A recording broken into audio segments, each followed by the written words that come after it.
Livre de l'Exode, partie 7. Chapitre 37. Betsalel fit l'arche en bois d'acacia, d'une longueur de 2 coudées et demie et d'une largeur d'1 coudée et demie et d'une hauteur d'1 coudée et demie. Il la couvrit d'or pur à l'intérieur et à l'extérieur et il fit une bordure d'or tout autour. Il fondit pour elle 4 anneaux d'or qu'il mit à ses 4 coins, 2 anneaux d'un côté et 2 anneaux de l'autre. Il fit des barres en bois d'acacia et les couvrit d'or. Il introduisit les barres dans les anneaux sur les côtés de l'arche pour porter l'arche. Il fit un propitiatoire d'or pur. Sa longueur était de 2 coudées et demie et sa largeur d'1 coudée et demie. Il fit 2 chérubins d'or aux 2 extrémités du propitiatoire. Il les fit d'or battu. Un chérubin à l'une des extrémités et un chérubin à l'autre extrémité. Il fit les chérubins d'une seule pièce avec les 2 extrémités du propitiatoire. Les chérubins étendaient les ailes vers le haut, couvrant de leurs ailes le propitiatoire et se faisant face l'un à l'autre. Les chérubins avaient la face tournée vers le propitiatoire. Il fit la table en bois d'acacia. Sa longueur était de 2 coudées, sa largeur d'1 coudée, sa hauteur d'1 coudée et demie. Il la couvrit d'or pur et il fit une bordure d'or tout autour. Il fit alentour un cadre d'1 palme. Il mit une bordure d'or tout autour du cadre. Il fondit pour la table 4 anneaux d'or et mit les anneaux aux 4 coins correspondant aux 4 pieds. Les anneaux étaient près du cadre et recevaient les barres pour porter la table. Il fit les barres en bois d'acacia et les couvrit d'or. Elles servaient à porter la table. Il fit les ustensiles qu'on devait mettre sur la table, ses plats, ses coupes, ses bols, ses aiguillères. Pour servir aux libations, il les fit d'or pur. Il fit le chandelier d'or pur. Il fit le chandelier d'or battu. Son pied et sa tige, ses calices, ses corolles et ses fleurs étaient d'une seule pièce. 6 branches sortaient de ses côtés, 3 branches du chandelier de l'un des côtés et 3 branches du chandelier de l'autre.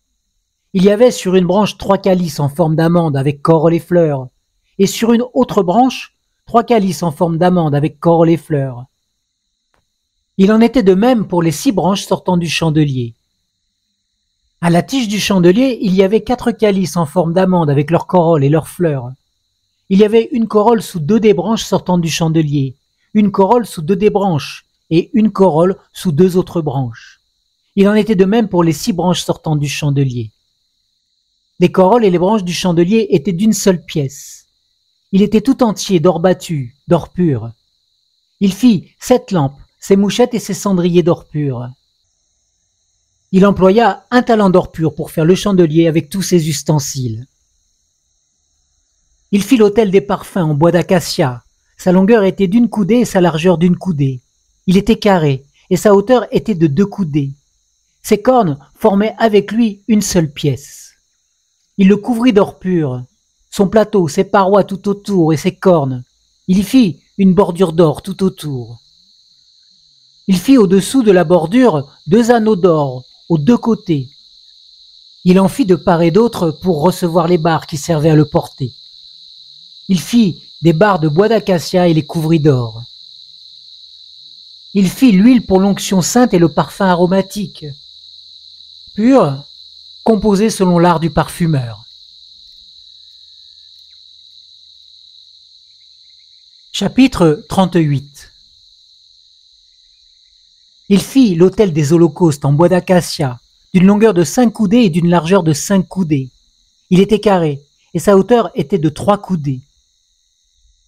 Il fit des cornes aux 4 coins. Ces cornes formaient avec lui une seule pièce, et il le couvrit de bronze. Il fit tous les ustensiles de l'autel, ses récipients, ses pelles, ses calices, ses fourchettes et ses brasiers. Il fit de bronze tous ses ustensiles. Il fit pour l'autel une grille de bronze en forme de treillis, qu'il plaça au-dessous du rebord de l'autel, à partir du bas, jusqu'à la moitié de la hauteur. Il fondit 4 anneaux qu'il mit aux 4 coins de la grille de bronze pour recevoir les barres. Il fit les barres de bois d'acacia et les couvrit de bronze. Il introduisit dans les anneaux, aux côtés de l'autel, les barres qui servaient à le porter. Il le fit creux, avec des panneaux. Il fit la cuve de bronze avec sa base de bronze, en employant les miroirs des femmes qui s'assemblaient à l'entrée de la tente de la rencontre. Il fit le parvis. Dans la direction du midi au sud, il y avait pour former le parvis des toiles de fin lin retors sur une longueur de 100 coudées, avec leurs 20 colonnes et leurs 20 socles de bronze. Les crochets des colonnes et leurs tringles étaient d'argent. Dans la direction du nord, il y avait 100 coudées avec leurs 20 colonnes et leurs 20 socles de bronze. Les crochets des colonnes et leurs tringles étaient d'argent. Dans la direction de l'ouest, il y avait 50 coudées de toile avec leurs 10 colonnes et leurs 10 socles. Les crochets des colonnes et leurs tringles étaient d'argent. Dans la direction de l'est, à l'orient, il y avait 50 coudées. Pour une aile, 15 coudées de toile avec leurs 3 colonnes et leurs 3 socles. Et pour la seconde aile, qui correspondait de l'autre côté de la porte du parvis, 15 coudées de toile avec leurs 3 colonnes et leurs 3 socles. Toutes les toiles formant l'enceinte du parvis étaient de fin lin retors. Les socles pour les colonnes étaient de bronze, les crochets des colonnes et leurs tringles étaient d'argent, et leurs chapiteaux étaient couverts d'argent. Toutes les colonnes du parvis étaient jointes par des tringles d'argent. Le rideau de la porte du parvis était un ouvrage de broderie violet, pourpre et cramoisi, et de fin lin retors. Il y avait une longueur de 20 coudées, et sa hauteur était de 5 coudées, comme la largeur des toiles du parvis. Les 4 colonnes et leurs 4 socles étaient de bronze. Les crochets et leurs tringles étaient d'argent, et leurs chapiteaux étaient couverts d'argent. Tous les piquets de l'enceinte du tabernacle et du parvis étaient de bronze. Voici les comptes du tabernacle. Le tabernacle du témoignage, établi d'après l'ordre de Moïse par les soins des Lévites, sous la direction d'Ithamar, fils du sacrificateur Aaron. Betsalel, fils d'Uri, fils de Our de la tribu de Juda, fit tout ce que l'Éternel avait ordonné à Moïse. Avec lui, Oholiab, fils d'Aïsamak de la tribu de Dan, sculpteur, inventeur et brodeur sur les étoffes violettes, pourpres et cramoisies et sur le fin lin. Le total de l'or employé à l'ouvrage pour tous les travaux du lieu saint, or que l'on avait dédié, se montait à 29 talents et 730 cycles selon le cycle du sanctuaire. L'argent de la communauté qui furent dénombrés se montait à 100 talents et 1775 cycles selon le cycle du sanctuaire.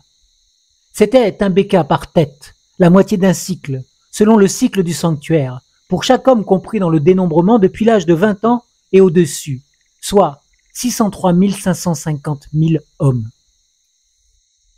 Les 100 talents d'argent servirent à fondre les socles du sanctuaire et les socles du voile. 100 socles pour les 100 talents, 1 talent par socle. Avec les 1775 cycles, on fit les crochets et les tringles pour les colonnes. Et l'on couvrit leurs chapiteaux. Le bronze que l'on avait dédié se montait à 70 talents et 2400 cycles. On en fit les socles de l'entrée de la tente de la rencontre, l'autel de bronze avec sa grille de bronze et tous les ustensiles de l'autel. Les socles du parvis tout autour et les socles de la porte du parvis, tous les piquets dans l'enceinte du tabernacle et les piquets dans l'enceinte du parvis. Chapitre 39. Avec les étoffes violettes, pourpres et cramoisies, on fit les vêtements spéciaux pour le service dans le lieu saint. On fit des vêtements sacrés pour Aaron, comme l'Éternel l'avait ordonné à Moïse. On fit l'éphod d'or, de fil violet, pourpre et cramoisi et de fin lin retors. On étendit des lames d'or et on les coupa en fils que l'on entrelaça avec les étoffes violettes, pourpres et cramoisies et dans le fin lin. C'était une œuvre d'art. On y fit des épaulettes attachées par ses 2 extrémités pour le fixer. La ceinture qui l'enveloppait était faite de la même façon, d'or, de fil violet, pourpre et cramoisi et de fin lin retors, et formait une seule pièce avec l'éphod, comme l'Éternel l'avait ordonné à Moïse. On travailla les pierres d'onyx, enchâssées dans les montures d'or. L'on y grava comme on grave un cachet, les noms des fils d'Israël.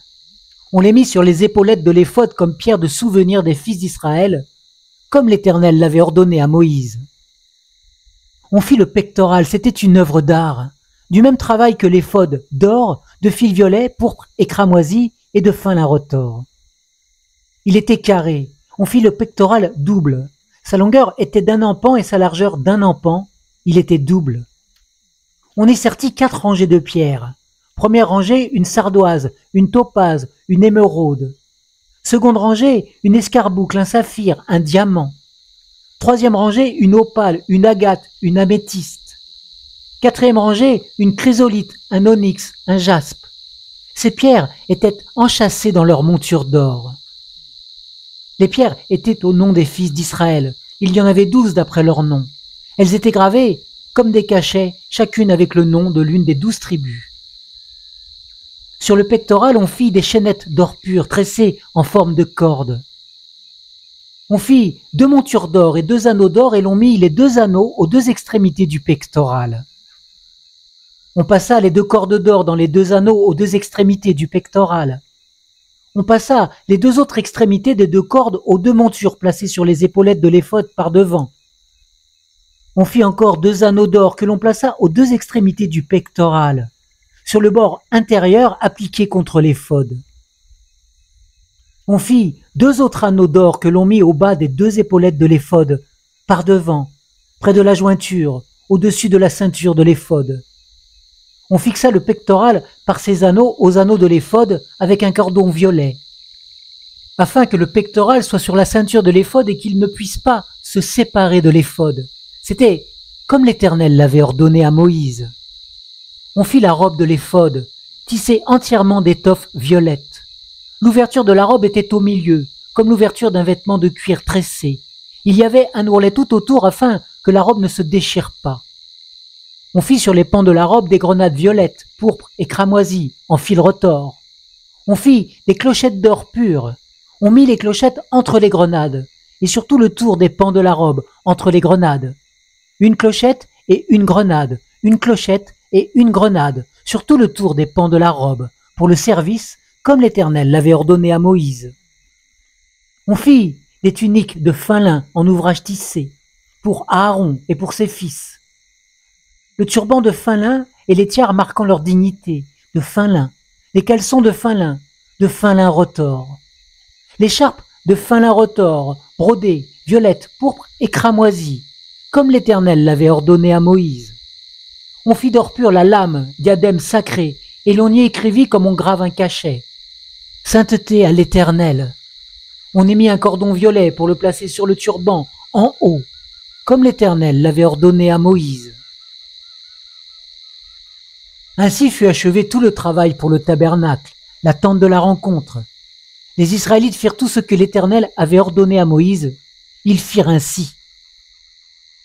On amena le tabernacle à Moïse, la tente et tous ses éléments, ses agrafes, ses planches, ses traverses, ses colonnes et ses socles.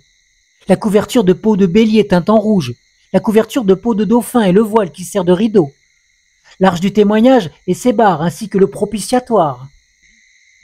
La table, tous ses ustensiles et les pains de proposition, le chandelier d'or pur, ses lampes préparées, tous ses ustensiles et l'huile pour le candélabre, l'autel d'or, l'huile d'onction et le parfum aromatique ainsi que le rideau de l'entrée de la tente, l'autel de bronze, sa grille de bronze, ses barres et tous ses ustensiles, la cuve avec sa base, l'étoile du parvis, ses colonnes, ses socles et le rideau de la porte du parvis, ses cordages, ses piquets et tous les ustensiles pour le service du tabernacle, pour la tente de la rencontre. Les vêtements spéciaux pour le service dans le lieu saint, les vêtements sacrés pour le sacrificateur Aaron et les vêtements de ses fils pour le sacerdoce. Les Israélites firent tout ce travail, exactement comme l'Éternel l'avait ordonné à Moïse. Moïse examina tout l'ouvrage, et voici qu'ils avaient fait comme l'Éternel l'avait ordonné. Alors Moïse les bénit. Chapitre 40. L'Éternel parla à Moïse et dit : Le premier jour du premier mois, tu dresseras le tabernacle, la tente de la rencontre. Tu y placeras l'arche du témoignage et tu couvriras l'arche avec le voile. Tu apporteras la table et tu la disposeras en ordre. Tu apporteras le chandelier et tu en arrangeras les lampes. Tu mettras l'autel d'or pour le parfum devant l'arche du témoignage, et tu placeras le rideau à l'entrée du tabernacle. Tu mettras l'autel des holocaustes devant l'entrée du tabernacle, de la tente de la rencontre. Tu mettras la cuve entre la tente de la rencontre et l'autel, et tu y mettras de l'eau. Tu placeras le parvis tout autour, et tu mettras le rideau à la porte du parvis. Tu prendras l'huile d'onction, tu en oindras le tabernacle et tout ce qui s'y trouve. Tu le sanctifieras avec tous ses ustensiles, et il sera saint. Tu oindras l'autel des holocaustes et tous ses ustensiles. Tu sanctifieras l'autel, et l'autel sera saint. Tu oindras la cuve avec sa base, et tu la sanctifieras. Tu feras approcher Aaron et ses fils vers l'entrée de la tente de la rencontre, et tu les laveras avec de l'eau. Tu revêtiras Aaron des vêtements sacrés, tu l'oindras, tu le sanctifieras, et il me servira en qualité de sacrificateur. Tu feras approcher ses fils, tu les revêtiras des tuniques, et tu les oindras comme tu auras oint leur père, et ils serviront en qualité de sacrificateurs. Cette onction leur assurera pour toujours le sacerdoce dans chaque génération. Moïse fit tout ce que l'Éternel lui avait ordonné. Le premier mois de la seconde année, le premier du mois, le tabernacle fut dressé. Moïse dressa le tabernacle, il y mit les socles, plaça les planches, mit les traverses et dressa les colonnes. Il étendit la tente sur le tabernacle et plaça la couverture de la tente par-dessus, comme l'Éternel l'avait ordonné à Moïse. Il prit le témoignage et le mit dans l'arche. Il plaça les barres à l'arche et mit le propitiatoire au-dessus de l'arche. Il apporta l'arche dans le tabernacle. Il plaça le voile qui sert de rideau et il en couvrit l'arche du témoignage comme l'Éternel l'avait ordonné à Moïse.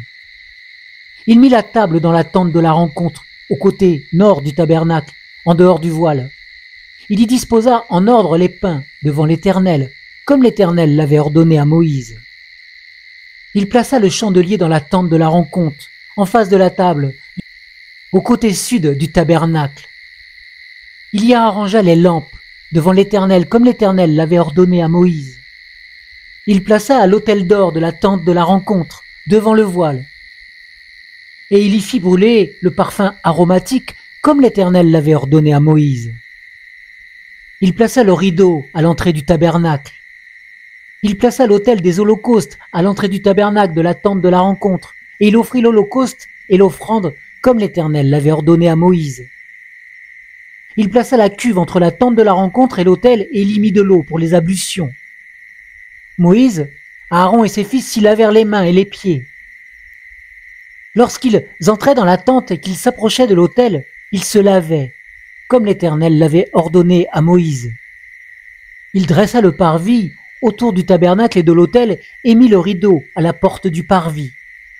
Ce fut ainsi que Moïse acheva l'ouvrage. Alors la nuée couvrit la tente de la rencontre et la gloire de l'Éternel remplit le tabernacle. Moïse ne pouvait pas entrer dans la tente de la rencontre, parce que la nuée demeurait sur elle et que la gloire de l'Éternel remplissait le tabernacle. Quand la nuée s'élevait de dessus le tabernacle, les Israélites partaient à chacune de leur étape. Si la nuée ne se levait pas, ils ne partaient pas, jusqu'au jour où elle se levait. La nuée de l'Éternel était de jour sur le tabernacle, et de nuit il y avait un feu aux yeux de toute la maison d'Israël, à chacune de leur étape.